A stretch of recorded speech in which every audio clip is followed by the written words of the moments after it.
Тя подритва слива.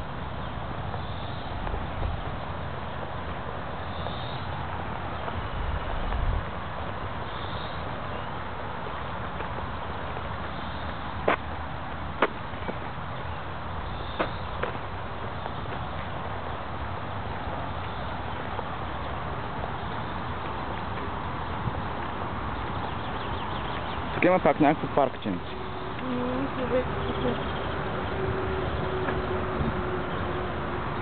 Ти да видим кой е то? Тренето, че цялото не е някакъв голям парк. Тук моята буквичка е, пише в скайп. Де? Той е фитнес джиджавка.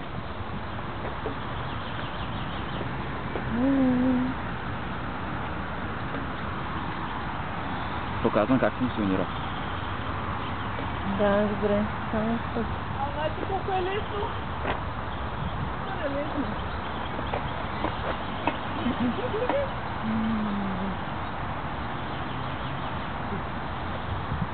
Той кой?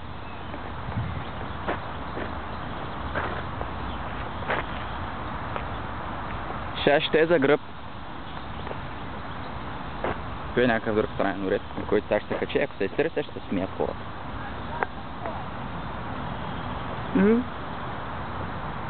Дали, много е гадно е. Ке падна. Не, честно.